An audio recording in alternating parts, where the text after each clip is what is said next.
Hey guys, welcome to the Field of 68 YouTube channel. If you like what you see here, hit that subscribe button and you'll get more college basketball content just like this. I want to start with this. Let's just get into the top 25 because we could talk about winners and losers at the end. But I want to talk about the preseason top 25 and preseason All Americans. We'll start with the preseason top 25 that you have. Do you also have? Let's you know what? Let's do this. We both said that there is a tier for the top three: Yeah. Alabama, UConn, and Kansas. What is the order that you have that top three in right now? Kansas, Alabama, UConn right now. I just think again, um, Kansas addressed its needs. They have Bill Self, arguably still the best coach in America, at the helm there. You've got, you just got three veterans back who have all played together for at least a year. I don't know. I like Kansas. I like Kansas a lot. So again, it's splitting hairs though when you talk Kansas, Alabama, UConn. You can throw them in any order you want, and I'm not going to get mad at you. Yeah, I have Alabama, UConn, Kansas in that Yeah. order, but I could probably be argued into having it be Kansas, UConn, Alabama, and convince myself the other way on a different day. So, what about the next tier? For me, I think there's about 9 teams that I threw into the next group to try to figure out like who that fourth, fifth, sixth team would be. This is the order that I ended up with them on. I had Houston fourth, Gonzaga fifth, North Carolina 6, Iowa State 7, Duke 8, Purdue 9, which I think is going to surprise some people, Baylor 10, Auburn 11, and Creighton 12. I am very, very high on Creighton this year. Is there anything crazy in there? Are there any teams in that kind of 4 to 12 range that you disagree on? And what does your next tier look like?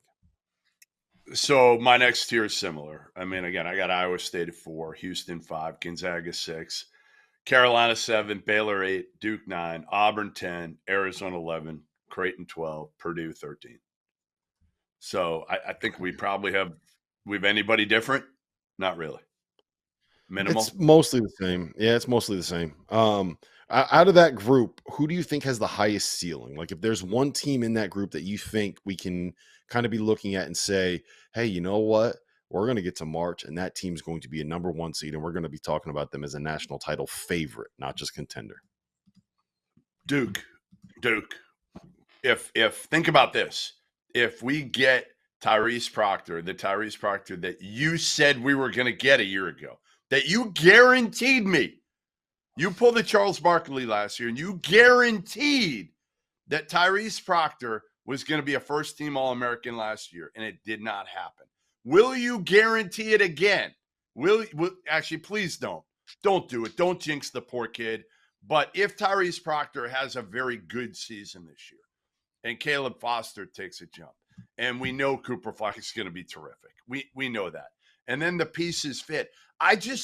Here's part of it too. I look at the ACC, Rob, and I'm like, all right, who's their biggest competition other than Carolina? Like, who else is a team that you really think is going to give them a lot of brushback? Like, I like what the Mason Gillis and the Malik Browns, and obviously he's got a bunch of freshmen coming in that I don't know how much all those guys are going to play. He's got 6 freshmen. My guess is only a couple of them actually play. The big kid, I know Shire loves. I was talking to him about him. I don't know how you pronounce his name, Maluak, Malawak. but 7'2". Yeah, 7'2". He's like a top 10 kid coming in. He feels like he could be a Derek Lively type defensively, but it's going to take time. So, they could have that rim protector that they didn't have last year. They've got shooters. They've got veterans. They've got good pieces like Malik Brown. And they've got, again, Tyrese Proctor being the X factor. So I think Duke's upside is higher than anybody else we talked about there. Yeah, and look, I agree with you there. I think that I love the addition of Zion James. I love the addition of Malik Brown and Mason Gillis. Tyrese Proctor to me is the single biggest X factor in all of college basketball next year. Here's the one thing I'm concerned about. We're putting a lot of eggs in the Cooper Flag basket. Cooper Flag will turn 18 in December. Hunter Oh, here Dickinson we will turn go. Here we 24 go. in November. Oh, I'm just like I get it. I actually, when we were talking about teams with the highest ceiling, I have Duke listed there. I just,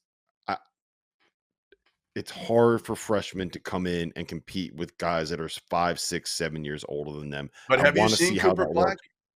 Have you Yeah, seen I've Cooper seen Flag him. play? Yes, Do I you have. think I he sat plays right like a next to him. freshman?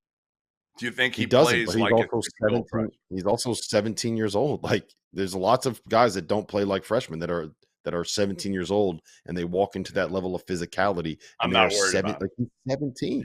He's 17. I'm not worried. I think he's going to be fine. I have them as a top 10 team when I don't know anything about their point guard.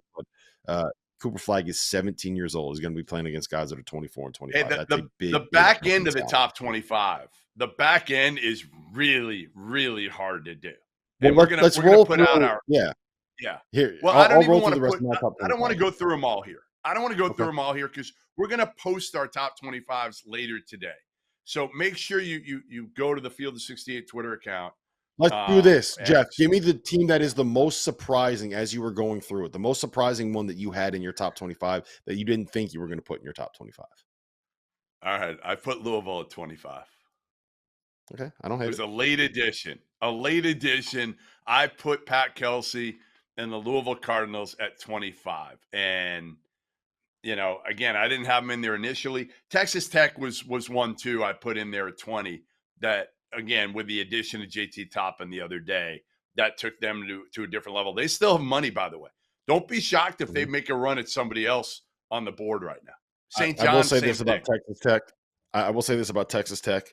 I didn't think that I was going to like them as much as I did.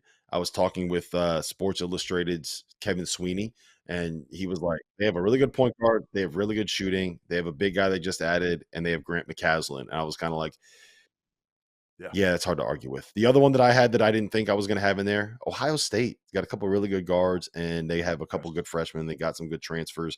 And if Sean Stewart and Ahmad Bradshaw.